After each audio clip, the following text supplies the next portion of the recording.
Today we're going to be talking about something that began 100 years ago, sort of roughly speaking. We are talking about the honorable anniversary of a very important organization for Lithuanian Americans. That's the Knights of Lithuania. That organization was founded 100 years ago in Lawrence, I think, Lawrence, Massachusetts, and it's still active. It's the Knights of Lithuania, not to be confused with the Knights of Columbus. There are, let's say, a lot of Knights of organizations, but the Knights of Columbus is a fraternal organization, a mutual assistance.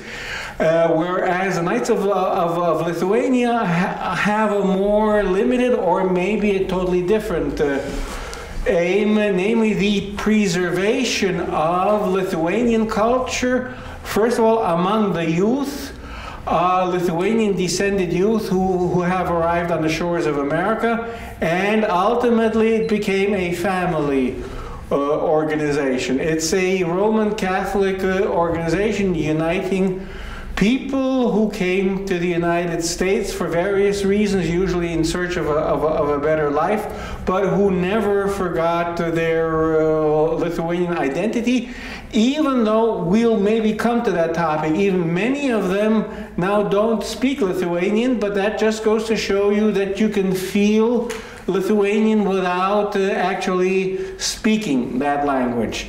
Now, I think, and our guest here is, we are very honored to have a guest. That's Jonas Cherniauskas and Lithuanian professor John Chernoski in English, which is not very Anglo-Saxon. Maybe our guest, a long-time KFLer, will tell us a little bit about himself, who he is, and where he got to know the KFL. Yes, my name is John Chernoski, Jonas Chernauskas.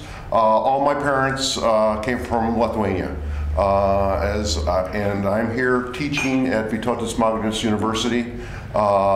It's in English, and as I tell my students, I'm as Lithuanian as you are, I just don't speak Lithuanian.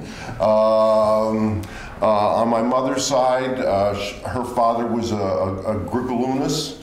Her mother was a Kazlauskas, and I understand Kazlauskas is like Smith in the United States.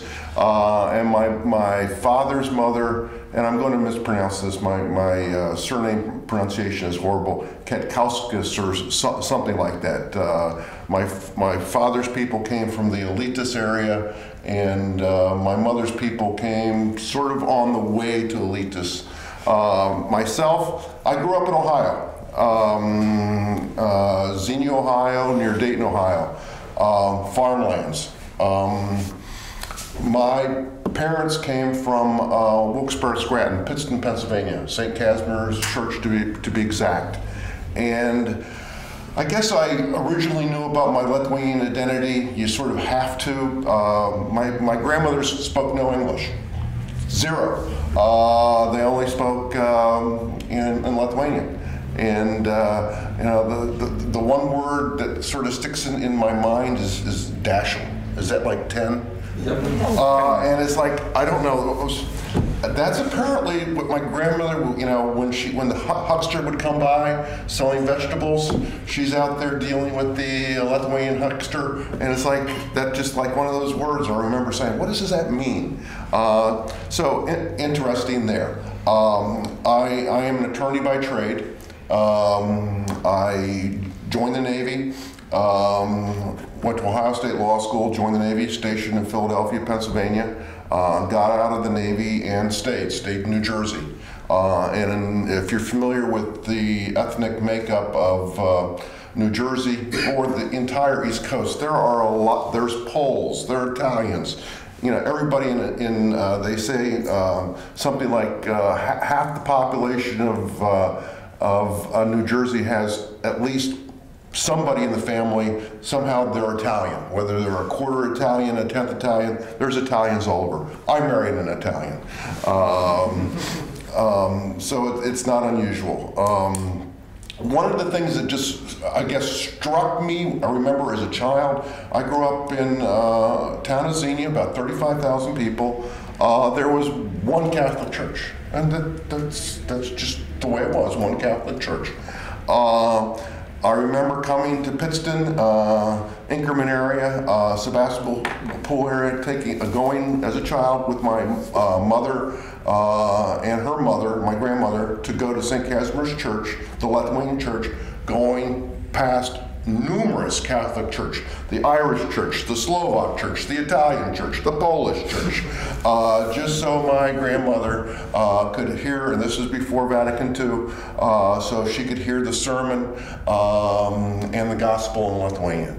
Yeah, I knew about my Lithuanian identity, lived in New Jersey, then probably in the late 90s, I finally got awareness of I got interested. I got interested in, unfortunately, people are starting to die. My grandparents were dead. A lot of my older my mom's older brothers and sisters were dead. My father was dead. Hard to ask the questions you want to ask. Where exactly did you come from in Lithuania? And I joined, at that time, I joined the Knights of Lithuania. I was a member of Council C3 in Philadelphia. I was very involved there. I was the, what is it called? The chair of the Lithuanian Affairs. Basically getting news items, what's going on in Lithuania to the membership. And in 2005, I moved to Arizona. It's a lot warmer. I'm still technically a member of C3. I don't get out there. There's not the closest Knights of Lithuania chapter to me is in Los Angeles. So that's my background. Oh, and one thing, I write extensively for Lithuanian Heritage magazine. I don't know if the listeners or if you have that here or have it, but it's in English, covers social, historic issues, and I write quite frequently for them. Yes, we know about. Is it published in Chicago? Yes. Well, not Chicago. Down Lamont. Yes. Okay. Val Ramones. Val Ramones edits it. Yes. We know about it. We have ties with him, and it just goes to show you how the Lithuanian community, in one way or another, keeps together. Now, I think the motto of the Knights of Lithuania is "Forgotten Country," isn't it? Or at least that here somewhere. I was doing a little research, and you're absolutely correct. There were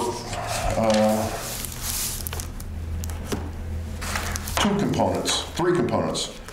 Fight against leftism, and at the time, and we don't realize it. The free thinkers, those people who didn't believe in God, the socialists, defend Catholicism and promote Lithuanianism, and also part of that is the United States, because to become a member of the Knights of Lithuania, you have to be an American citizen. That's why there are no chapters here, because that would be, Okay, all right, yeah. But maybe there are a few expatriates here who are still, let's say, citizens of the United States. Absolutely. But that's very interesting. Forgotten country. Okay, Knights of Lithuania, forgotten country. Yep. And the question arises, if you don't know anything about which country? There's the Knights of Lithuania. Now, obviously, as you said, the country is the United States of America. That's what the KFLers are for. But that is possible. That is possible because the United States of America is that kind of country whose patriotism does not diminish the patriotism of your national heritage. Because I think from JFK's time, John F. Kennedy wrote a book called A Nation of Immigrants. That's what the United States is, a nation of immigrants. So Lithuanian immigrants, they are, of course, from Lithuania. So Lithuania is their country of heritage, but they chose to immigrate because very few people were forced to immigrate to the United States. So they became Americans too. So you can be both an American and a Lithuanian. So the Knights of Lithuania, their country is the United States, and their God is the God of Abraham and Moses and the prophets and the common God. It's not unusual in the United States. You're absolutely correct. And on March 17th, if you have a drop of Irish blood in you, you're wearing green. And if you're young, you're probably spending a great deal of time in a bar. Why? Because it's St. Patrick's Day. Yes, St. Patrick's Day. Okay, go ahead. I'm just joining the topic. You said that it's enough to have 1/10 part of blood for Irish to feel Irish. How much of Lithuanian blood do you need to have to feel Lithuanian like this? It depends on the circle you're in. I feel, I always felt when I was a child, it's like, boy, I wish I was half Irish. But now it's like I'm proud, I'm 100% Lithuanian. My son is half Italian, half Lithuanian. Within Knights of Lithuania circles, I would sense that is not a problem, because that's the reality of life. We're dealing with a membership, for the most part, that are third, fourth, fifth generation. And how difficult is it to actually maintain Lithuanian marriages through all those generations? Other organizations, and I prefer not to get into it, but Lithuanian speaking is premier. Mandatory. You're looked down upon if you're not a Lithuanian speaker, and looked down upon if you're not a high Lithuanian speaker. When I say, as opposed to low class peasants, Lithuanian, my parents spoke Lithuanian. But I remember my mother going to a festival in Detroit in the 60s and saying she was having difficulties, understanding what the DPs were saying, because they had the standard classic Lithuanian, while she was basically using the Lithuanian from the late 1800s, early 1900s from her parents. Just the fact of life. Exactly. Language changes, and that process is still going on. And even now, for example, the DPs, those that speak the high standard Lithuanian, let's say, when they come to Lithuania now, they also feel tension. They speak a different language, let's say. Okay, it's Lithuanian, but their choice of words, sometimes their choice of expressions is not the dominant one in Lithuania itself. Or on the other hand, they're very much surprised. They maybe speak a grammatically pure Lithuanian, and they're surprised how many Lithuanians here don't speak their own language. So that's quite natural. It's somewhat similar to an Englishman and an American having a conversation. They understand each other, but there's different words here. Yes, and which is the real English? Right. Something either George F. Will, who let's say is a standard bearer for American English, and some English guy, and they can go at it and say, no, you are historically wrong, and you are wrong as far as usage is concerned, and they have both have arguments. So. Okay, so we used to have, it's a good thing, okay, you mentioned the Irish. I learned to know the Vyčiai in basically two locations. Chicago was one, where, let's say, in Market Park, and let's say in Brighton Park, where a lot of Lithuanians, or most Lithuanians lived, and that was before Lemont, before everybody, let's say, moved to Lemont, because another group, totally different from the Lithuanians or Irish, took over Market Park. But in those old days, okay, we didn't interact much with the Irish, but the Poles were another thing. And then in Boston, of course, in South Boston and Dorchester, where I lived, it was the Irish. So even in the Lithuanian club, You had Irish cops come over on March 17th, and some of us were surprised that they drank, even though they were supposed to keep public order, and especially on St. Pat's Day, there was a lot of order to keep, but somehow they went into the common disorder, and of course there were a lot of KFLers in Boston, because that's close to where the KFL was founded 100 years ago. And we had interesting conversations. The old-timers spoke very good Lithuanian, but as you said, an older type of Lithuanian. And they were interested in what the DPs would say. And the younger ones, their sons and their grandsons and granddaughters, they spoke no Lithuanian, but they felt Lithuanian because they're KFLers. It's their heritage, even though they might have been married to Italian or even have Italian blood. But some of them said, okay, now we are in a Lithuanian sphere, but tomorrow I'll go to an Italian festival. Right. Yeah. But I am a KFLer, so Lithuanian is and I don't belong to any Knights of Columbus or so. Well, so it's a matter of choice. Just following up on your comment, Professor, up until 1940, in 1949, the Knights of Lithuania passed a resolution, I think, at their convention, opposing mixed marriages.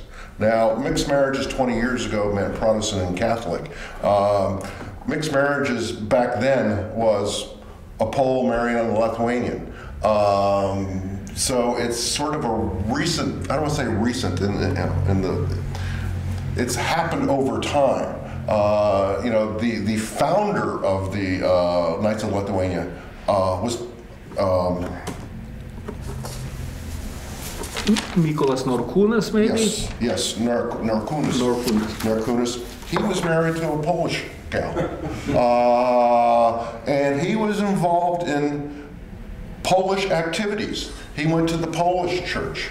When he came, suddenly a light bulb goes off.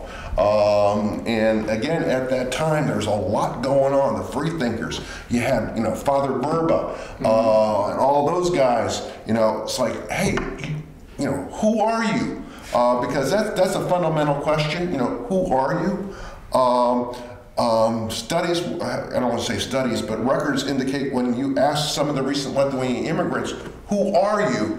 The answer was, it wasn't Russian or Polish, it was Catholic. That was the answer, because they just, they're here, the first wave generation, unlike the DPs, they were economic refugees. They just wanted to make money. They wanted a better life for their families. The DP generation, and for anyone who's in America doesn't know what I'm talking about, think of the Cuban Americans. It's that same dynamic. They're going back. They always intended to go back. They left not for economic reasons. They left for political reasons. They're Lithuanian. They probably have stronger nationalism than the current waves that have gone to America after independence. Because the DP generation, they did not leave with their own free will. Yeah, maybe, that's very correct. And probably a reason for that is, let's say that the DP generation, okay, they always wanted to liberate Lithuania as soon as possible, and they said, we will go back when it is liberated, because they had concrete experience of an actual Lithuanian state. A free Lithuanian state, a member of the League of Nations, and the full trappings of statehood. Whereas the Knights of Lithuania, when they left Lithuania was a part of the Tsarist Empire. It was not independent. And only a few of them, the ones that had writing knowledge, knew that Lithuania was a grand duchy, was a grand state during the Middle Ages and a little later. So that Lithuania was lost in the mists of history, whereas the DPs, they were ejected from an independent country which was taken over by Russia. So that might explain the difference. And the Knights of Lithuania, they originally started out as a well, I think you mentioned it, they were a youth organization. In America, we have, I was very involved as a kid. I played football, basketball with the CYO, the Catholic Youth Organization. Basically the same thing, the nice Lithuanian. They had baseball teams. Then over time, it became more family-oriented, because originally it was the youth, in part trying to hold them on to their Lithuanian ancestry, hopefully maybe even trying to get them to speak Lithuanian. But realistically, unless you're really, I mean, here I am, the third generation, and I can go labas rytas, laba diena, labas vakaras, and bring me a she-threes. But that again is reality of life. That's just reality. Yes, being a Lithuanian though, yeah, is identifying with your heritage, because, for example, it's living. You can dance Lithuanian dances. You can sing Lithuanian songs. You can even learn songs of Lithuanian words without knowing the grammar, and you can even learn the grammar by singing Lithuanian songs. That's why, for example, as far as culture is concerned, the Knights of Lithuania did promote culture, yes, but it was a type of basic culture which sort of fosters a sense of allegiance, of being from that part of the world, because Lithuanian songs are way different from any American songs, and Lithuanian dances too. So that's why, and even from Polish songs or dances, that's one way of emphasizing your difference. And Italian songs too, okay, but they all have songs. And that, for example, in Chicago, I was an accompanist for the Vyčių singers, for the KFL choir or chorus. Both words are okay, which was led by Faustas Strolia. Okay, he was one of the few DPs who joined the Knights of Lithuania. Yeah. And of course, but his wife was all from that older generation, Teresa, okay, Strolia, and he was a great musician, and the whole family was musicians, but they needed an accompanist, and I first sat in for John Bianskas. I don't know if that name says anything. Okay, an old, very old, 80 years old or so, but he played terrific piano, and he taught me how to accompany, and was a composer too. So that chorus did very good, and then it participated in the Lithuanian song festivals repeatedly. Was a great vocal group, showing how Lithuanians, American Lithuanian descent, mainly the Knights of Lithuania, promoted Lithuanian culture in a type of genre which, let's say, the highfalutin, more intellectual Lithuanians were beginning to neglect. A lot of the Santariečiai, let's say my group, they don't know how to sing the way the KFLers sing. And they sing well, and they sing real songs, and they sing 19th century songs. So they are preserving a heritage which otherwise would only be studied by scholars who don't sing but read. The other thing about the Knights of Lithuania, especially during Soviet times, they were extremely active in letting the world know, letting the United States know what was going on over there. Extremely active.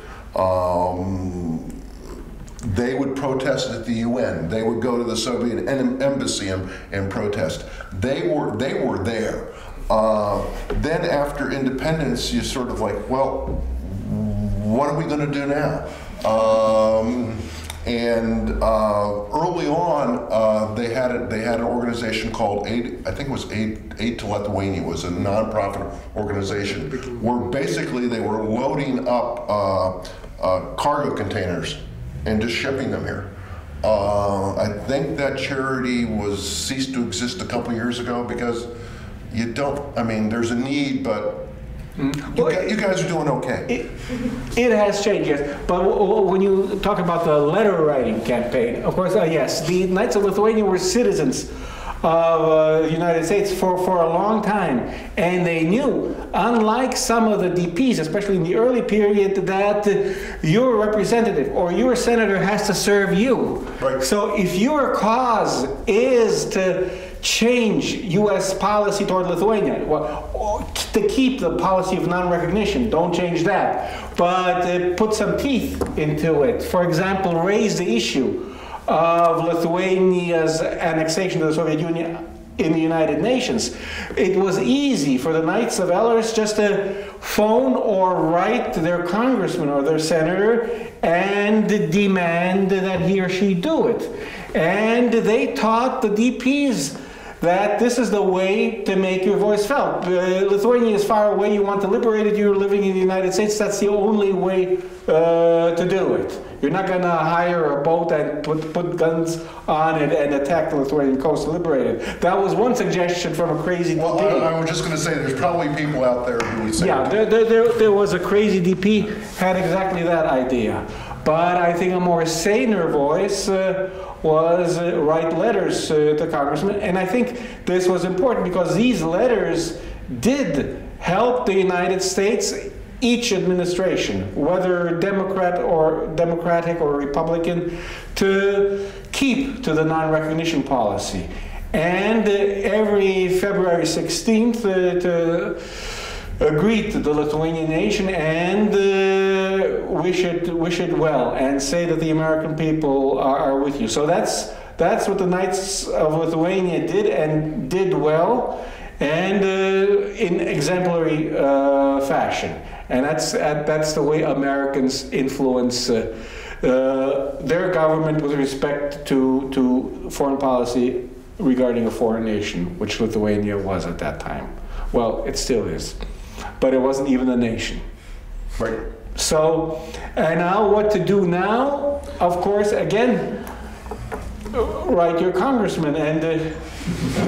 well, you know, in part, you say write your congressman. Well, you're from the Illinois area. I mean, Senator Dick Durbin. Yeah. I don't know if he's full 100% Lithuanian or just part Lithuanian. Part Lithuanian. Okay. But he's recognized as sort of being the go-to guy for Lithuanian activities, and Dick Durbin is I believe, the number two person in the United States Senate. Yes. Could be, yeah. And we have on the other side of the aisle Representative John Šimkus, who I think is 100% Lithuanian, but also from that generation that came over in the late 19th century. So, but still, you can write about Senator Feingold. I don't know if he's still in the Senate, maybe not. But or Barbara Boxer, please support Dick Durbin's resolution, right. And that's enough. And you'll get back an answer. Yes, I will, or I can't because.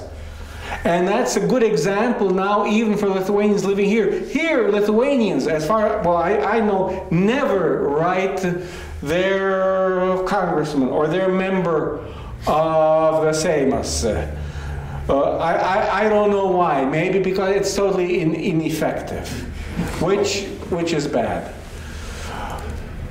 But anyway, okay, citizenship. In the days of the internet, it's so easy. I mean, I don't know many people that write letters anymore. Actually write letters. It's you're doing the internet, and in fact, the politicians, the government generally prefers email over letters. Sure, but they still they're called might be difference of opinion about it, but it's a letter maybe with old timers is more substantial. Absolutely, it's more personal. It's more personal. Absolutely, and emails, they don't know who sent them. That's true. They are very artificial. Yeah, absolutely. Yeah. So it depends what you're trying to accomplish. I belong to, and we're getting straying off topic here for a little bit, but I belong to some veterans organizations and numbers. I mean, if we can get X number of emails to Congressman so that makes a difference. and that's immediate. He knows, we know how many were sent today, not as opposed to letters that may take 2, 3, 4, 5 days to get there. But again, depends what you're trying to do, and I absolutely agree with you. Letters are more personal. But is the congressman going to read it, whether they're in writing or on email? Probably not. Probably the congressman won't read it, but his assistant will. And if the assistant is smart, then they will respond. And by smart, I mean that that used to be the case. I don't know. I haven't written a letter to my congressman for a long time, but it used to be the case that if a congressman that does not answer you, then you don't vote for him, or you tell all your friends, like Frank Zaleskas, he K of Eller from Boston. He was very happy each time his birthday came around. He got a letter from Senator Kennedy or so, and he said, look, Senator Kennedy's writing me. And then, President Kennedy, he was president then already. Okay, even the president knows about my birthday and is congratulating me. So the others were saying, even people, well, he doesn't know about it himself, but there is a list where... That is great constituent services. Yeah. Great. Then that's how they get reelected. I really appreciate your turn towards American type of liberal democracy and those forgotten political behaviors. But I would like to turn back to the identity cases. You two performed like Knights of Lithuania or earlier generation representative and DP representative debate. Very, very, very cultivated. But now again, we are facing a new wave of Lithuanian immigration. If somehow new wave is again the biggest one and economical one. Like, you know, in the end of the 19th century, beginning of the 20th century, that first wave was economic. Then DP, war refugees and political emigres. And again, the biggest one in our history, the wave of immigration, is economic. How do you feel those differences of identity of the newcomers to the United States? Because the question about relations of DP, displaced persons generation, and the earlier Grinore or Knights of Lithuania generation, it's somehow researched, but new wave. And the identity of the Lithuanians who are coming, having in mind only one criteria for identification: language.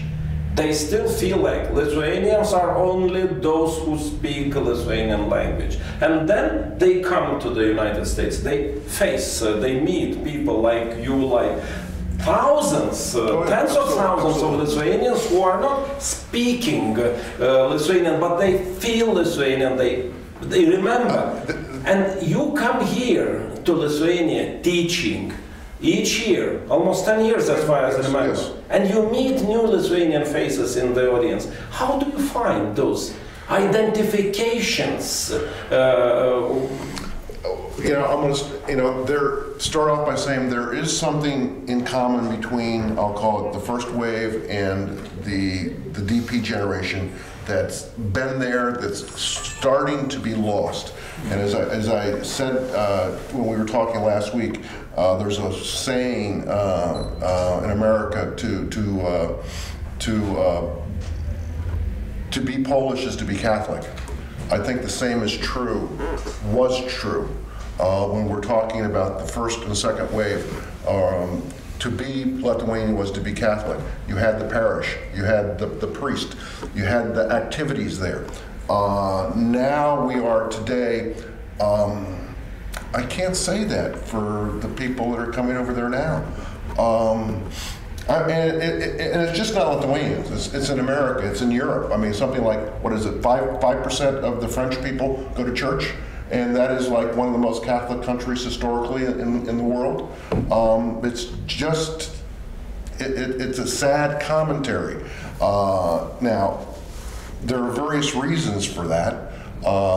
Then how do you get to the language issue? Because if you're talking, I mean, you've obviously preserved the language. The DP generation dealing with the new people, yeah. My generation, from the first wave, other than saying hello to them, unless we connect on that ethnic level, we're not going to make that connection. But you can do that.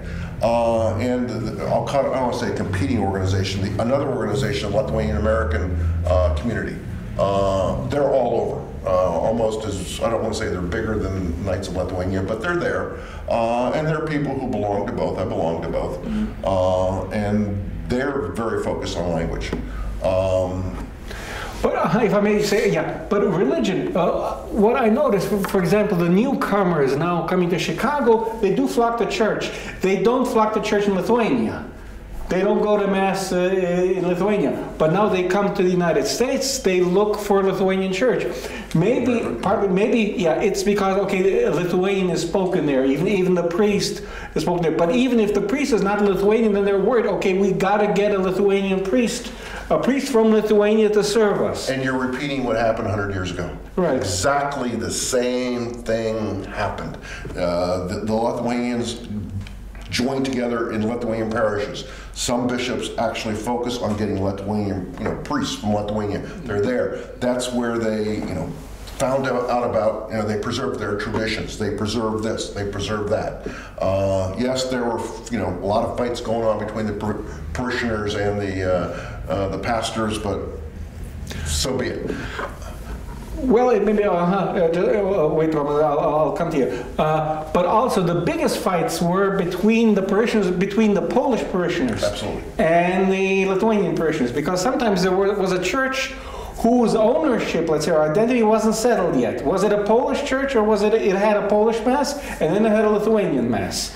And the Lithuanians said, no, we built it, our money built it, so Poles get out of here. And the Poles say, no, don't say to us to get out of it. You were part of Poland a long time ago, so we're going to kick your butt. And so that was the type. And then the Irish bishop said, well, the church belongs to the Holy Mother Church, and I'm the Archbishop O'Brien. So it's neither a Polish nor a Lithuanian church. I mean, historically, Father Burba, in part, and I don't want to say it was connected, he was a pastor of a Polish-Lithuanian Catholic church.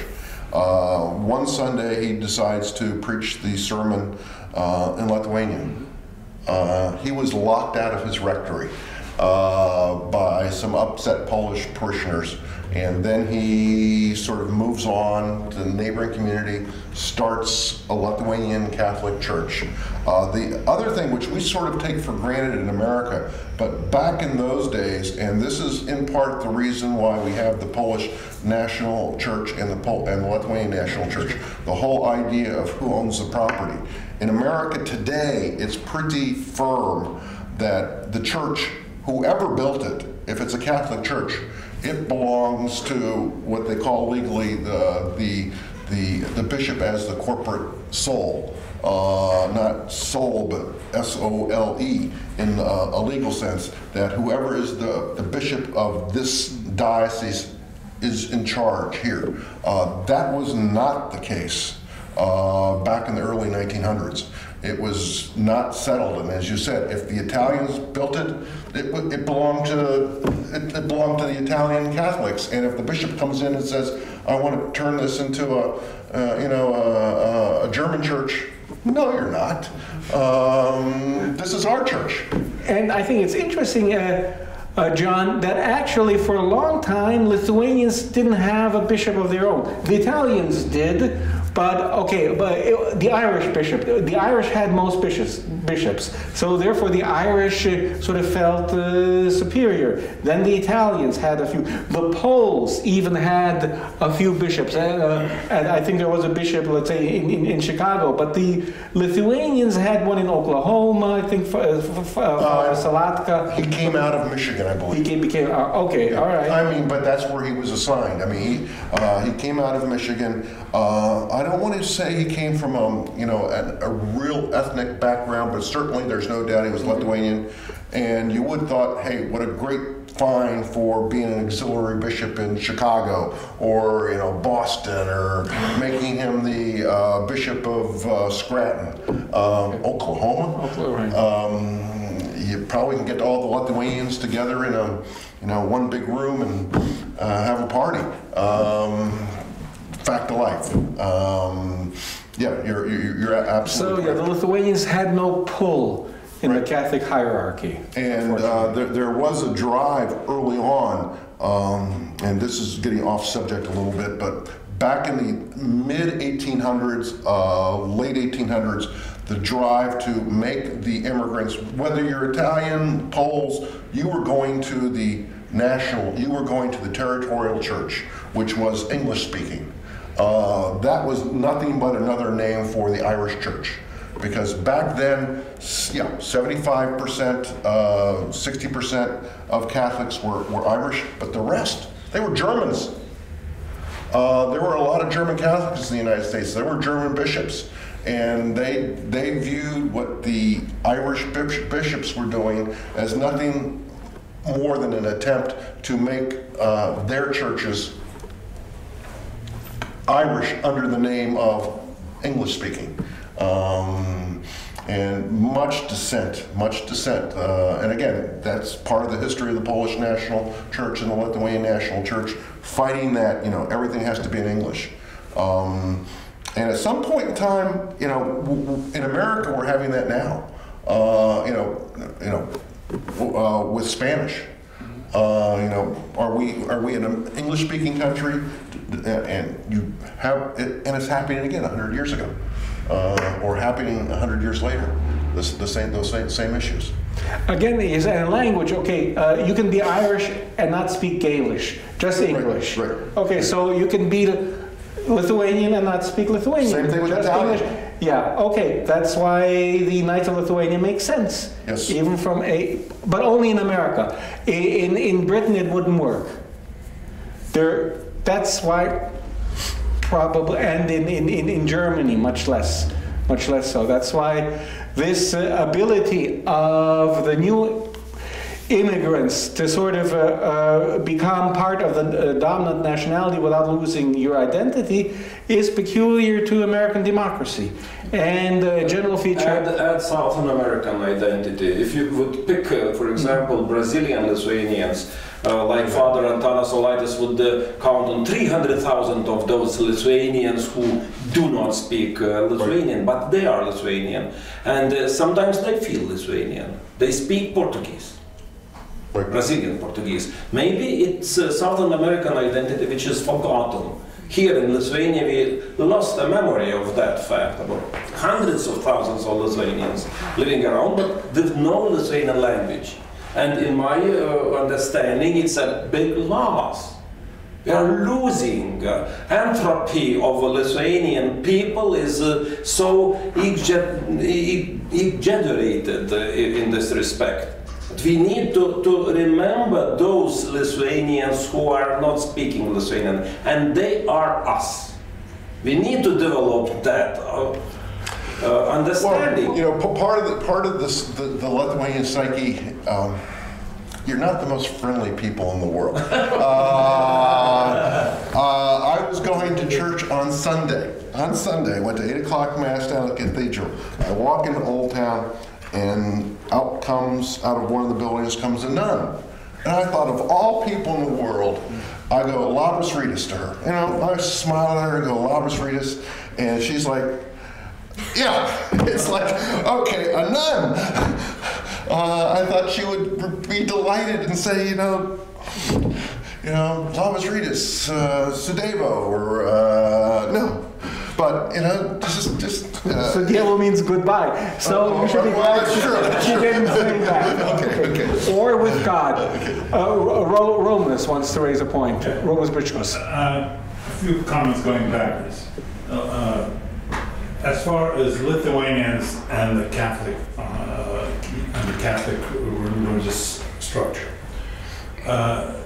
there was a most famous Lithuanian that controlled the banking system the largest banking system in the world. Yes. It was the Vatican banking system, Marcinkus. Yes. He served there for years, and we cannot say that there were no famous Lithuanians in a Catholic structure. So a little additional information. Second, going back and talking about Lithuanians or various dates of arrival and involvement, etc. We have to be very careful that we don't make absolute statements. We cannot make homogeneous statements about the Lithuanian relationships in the United States. It's totally a heterogeneous situation. I'll give you an example. In Boston, most of you probably have been there, we have a Lithuanian community that is nowhere in size of Chicago. Yet, we started to have Lithuanians come as brides and grooms from Lithuania when people from Boston studied at Vilnius University. And this was 20 years ago. And they formed families, and those families came into the community totally integrated. They had children, they had schools, scout organization, etc. Then we had various waves of Lithuanian immigrants, legal, illegal, green card, etc. In Boston, we have still today a single Lithuanian community. New Year's are celebrated together. The holidays during the year are celebrated, the Masačiusetso, Kovo, dieną, etc. And there are no stars of David on one and something else on another. Not so in Chicago, because of the population of Lithuanians in Chicago. They're fragmented. God Almighty, to find a newcomer Lithuanian and then an old comer or born here, it's like water and oil. Another variation is you go to Seattle, Washington. In Seattle, Washington, there practically were no Lithuanians, but when the high-tech industry came, the Boeings, the Microsofts, etc., what happened, that it attracted the children and the grandchildren of the displaced persons, as well as some of the older Lithuanians that had settled early. And they had a very strong group there.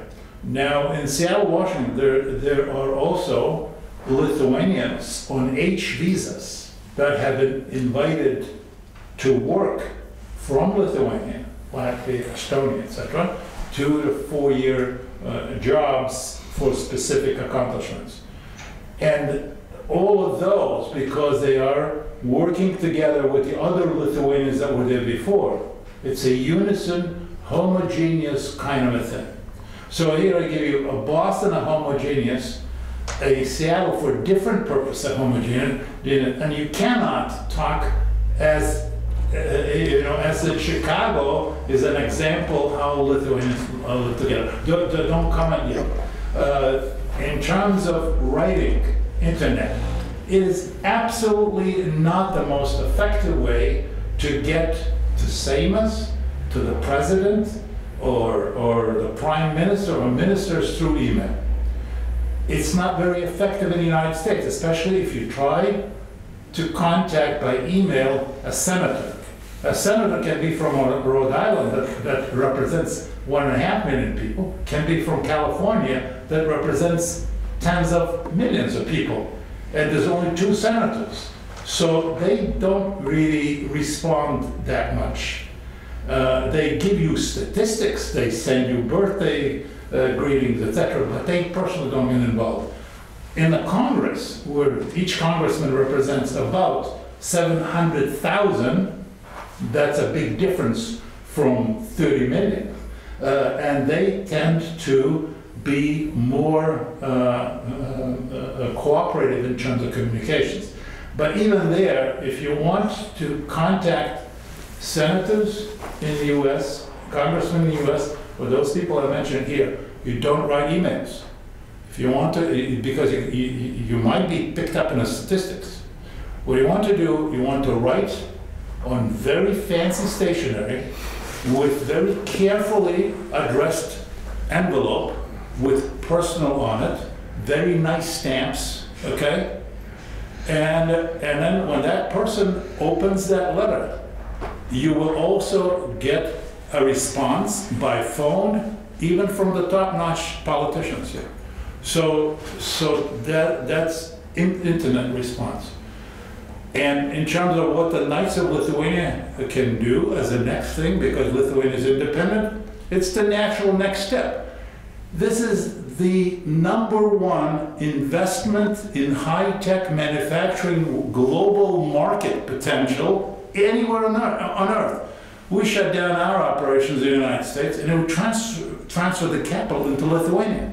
Because with the people we have running the country now, 35% taxes on corporations and so many more bureaucrats to give you a bad time to run the business. Who needs it? The United States is not the only place to do it. And in Lithuania, they will do everything possible to help you get started and succeed if you talk about high technology export products. And I can't tell you, because I would embarrass you, how profitable our companies are here, especially during the crisis worldwide in economy, because that was the reason why in a crisis situation, companies in Lithuania made tremendous inroads. Before, to knock out a German company and to take their customer away was a big deal. Now, when the money's tight and somebody wants to start up a new hospital, they don't go to Siemens or Philips and buy expensive German equipment. They want a good deal. They want cutting-edge technology, they want quality, they want reliability, and they want a good value price. Germany and France are unionized. Their benefits have run up. Their costs are prohibitive. Also, our competitors overseas, and the 12 companies that we compete, very large and some medium size, they all have unions. We don't have a union here because you don't hire people who are not contributing to the value added of the company in production. And unions are drones. They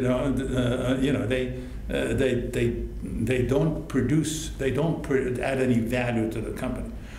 So what I'm saying is, when you look at in the medical field, global companies now are suffering less than 5% before tax profit. When they pay little dividends and they after paying taxes, they end up with 1.8, 1.9, 2% net profit. From 2% profit, you cannot develop new products. You also cannot update your efficiency in your manufacturing plant. So every year the costs keep increasing. And we run the facilities here in the United States, in Lithuania, with the latest equipment in manufacturing. We don't hire machine operators. We hire engineers with master's degree in systems. And they take information from the design group into manufacturing, and they produce products that are, in terms of labor cost content, 72 cents euro versus €1 in China. And everybody's talking about, oh, we have to be afraid of the Chinese. No, you have to be efficient. And the biggest enemy in Lithuania are two people. There's a lady by the name of Birutė Vasaitė from Kaunas, and there's Dr. Andriukaitis. And those people talk about keeping people busy. Užimtumas, keep them busy. And they not talk about, they say what you need to do in Lithuania, you take that lady that sweeps the, at 4 o'clock in the morning, the broom, divide it in two, and you employ a second person, and then when time comes to pay, instead of paying $20 liters to one, you pay $10 each, and they born unhappy. But that's the mentality in Seimas. One of them is a minister of health, and the other is the minister of economics. It's unbelievable. Well, we'll see what happens. Thank you. Okay. All right. Here, Bring money. We have we have a certified and intelligent Republican speaking. We might come back to that. How the, let's say, the Knights of Lithuanian are concerned as far as American politics is concerned, because they're really non-political. They aren't, aren't they? Yes. I mean, I make no bones about it. I'm a fairly conservative Republican, and I have not seen in any of the meetings that I've gone to with, and again, this is C3 in Philadelphia, it just doesn't come out. It's like, here's the issue. If there's an issue, contact your representatives, and the issue is not, Republican or Democrat. It's, we need to do this for Lithuania or whatever the case is. I've never encountered it. Okay. I have to respond to you calling me, a Republican. I'm a social or a human Republican or capitalist. Because if you don't have people and you don't take care of your people, you are not going to make it in this world. Okay, Roland, but you're still a Republican. I'm a Republican. A good thing that you're socially conscious. You are a Republican, yes. But you have ever voted Democrat for president? I was going to vote for Hillary Clinton if she won the primary, but she didn't win the primary, because I think Hillary Clinton, what that woman has been through in life, is a very effective person. As a senator, she was the hardest working and getting results kind of a person. And I think she would have made a hell of a better president than our mulatto friend. Well, okay, go ahead. Changing the subject entirely, but in response to technology, one thing about an email, and what works in Lithuania maybe doesn't work in America, and vice versa with politics. But one of the downsides to some things in the Knights of Lithuania, if you're looking for the younger generation, you're looking for those people who are 20, 25 years old, those people who are just come over and they're raising their families and their kids are 18, 19. It's social media. If you look on the web, you will find some Knights of Lithuania chapters that have that. There are others that simply don't. I mean, Facebook is just a reality. I don't have Facebook. I don't like Facebook. But when you talk to people out there trying to get people involved, that's a fact of life. They operate with that. I mean, I have a 33-year-old son. That's just the way it is. I mean, he doesn't even have a landline at home. Him and his wife each have cell phones, mobile phones. Okay. Fact of life. Okay, and responding to another point, the Catholic Church. Sure, Bishop now, or Archbishop Paul Marcinkus, he worked for the Vatican Bank, but he didn't do a very good job. I think he was kicked out of the bank, or the police are looking for him. Okay. He's dead now. Okay, he's dead now. But before he died, he did not have a very honorable retirement. I'll just. Okay. That's a tradition in Italy. Look at the Prime Minister. He was an Arizona. Okay, but he's a Lithuanian. No.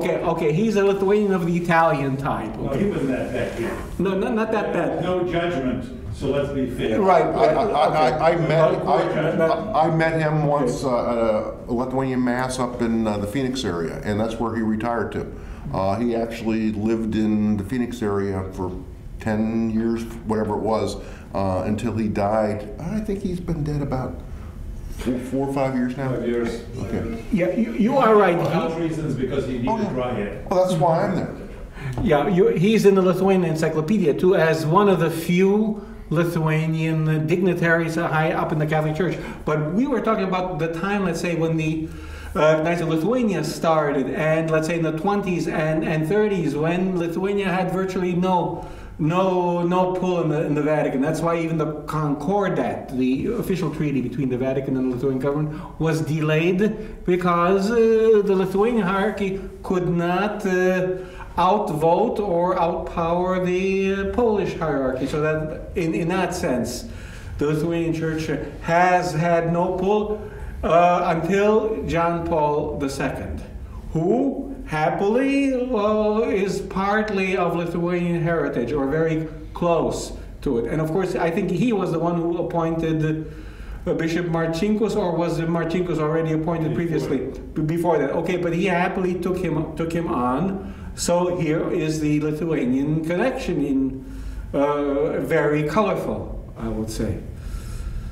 And now maybe the next pope will be Lithuanian, could be. May I turn towards a future? Professor, you're coming here to teach law. Here you are at Vytautas Magnus, law professor. Nobody would pay serious attention about you being Knight of Lithuania or being Lithuanian. That type of Lithuanians here sometimes are unable to accept. And you meet younger and younger people in the classes.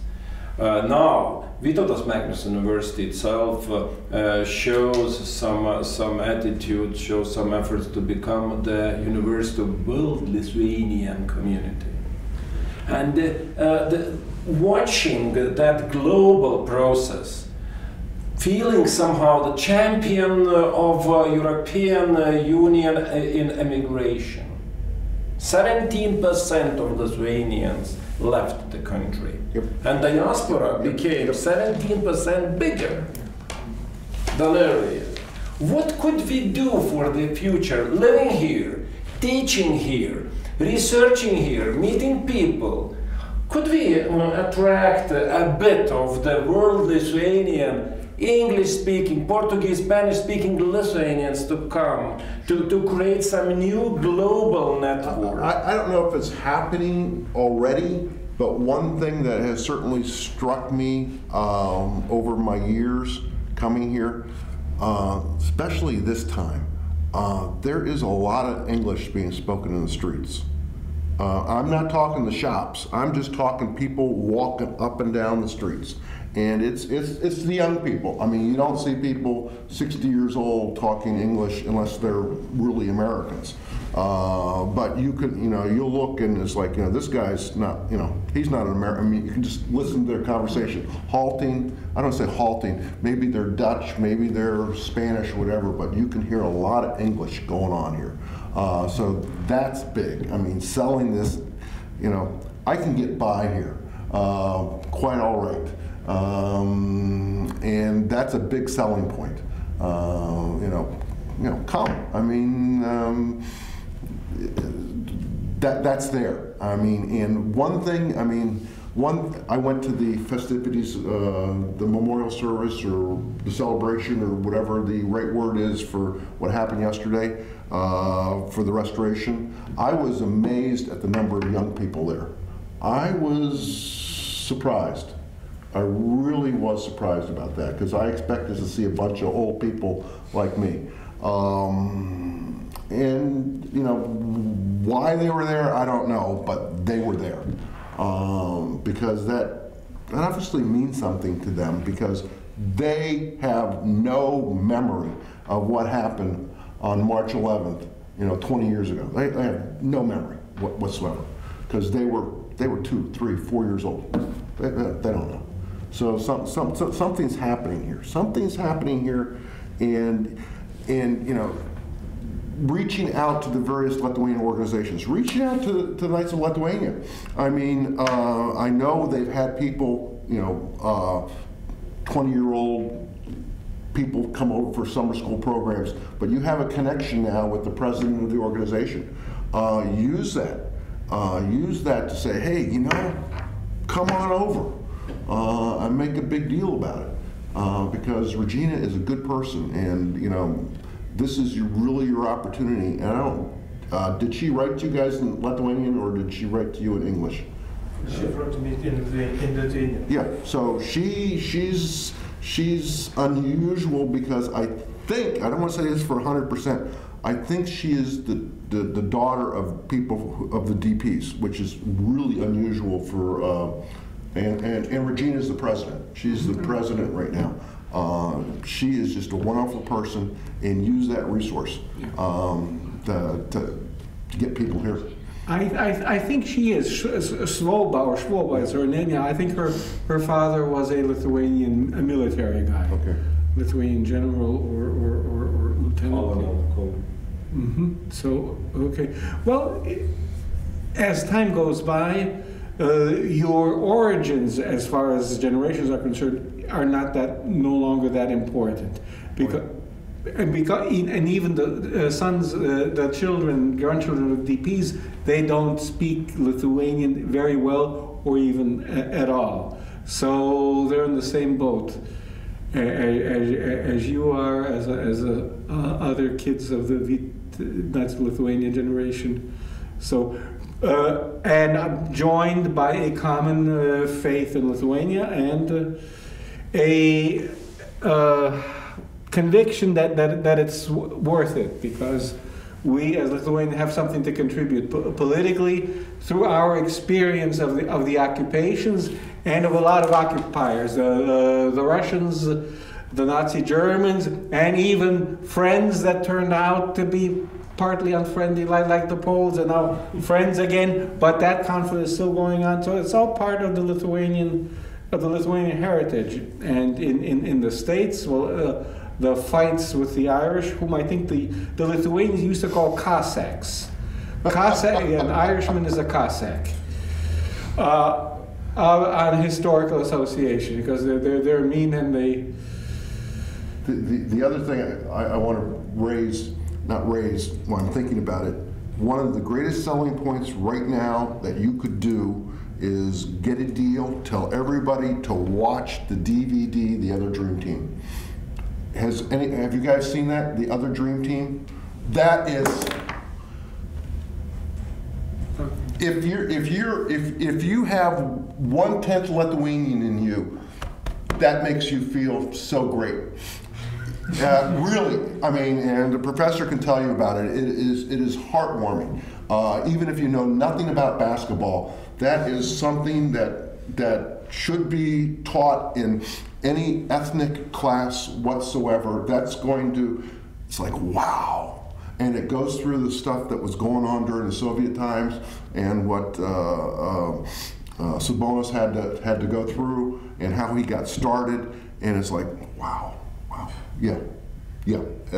Get it, buy it, see it again and again and again. It is a great, great thing. And I'm surprised. One person has seen this. That should be required. Don't you think it is a very important feature that the movie was made by American Lithuanian? Some angle. I don't mean aesthetic or technical or other means. I just mean some attitude. When you watch that from California, you remember your world Lithuanian, diasporic identity, and then watch your promised land and the stories which come from promised land, and then only American could make this. American Lithuanian could make this. We got quite a lot of different documentaries about Lithuanian basketball, but not that type of this version. This version means that some diasporic sensitivity and belonging to the global community or to American community. There is a great deal of talent out there. I mean, and one reason, well, the primary reason I come here, I'm not to make money and not to enjoy your wonderful weather in March. That's a joke. It's to make a contribution to the land of my ancestors. That's what it's all about.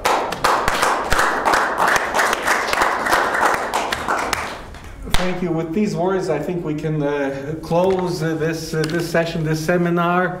very enlightening with Professor John Chernoski, who is returning to Lithuania, the land of his forefathers, with a desire to contribute something himself. And we did raise a lot of topics, and we could go on and on. We didn't mention the Jews, for example, many of whom don't speak either Yiddish or Hebrew, but they are Jewish nevertheless, and prime examples of a diaspora. Yep. Which doesn't mean that those who do speak Yiddish, let's say, or Hebrew, are somehow to be discounted or excused. So, because a diaspora unites everyone who has some kind of relationship to the stem, in this case, the Lithuanian tree.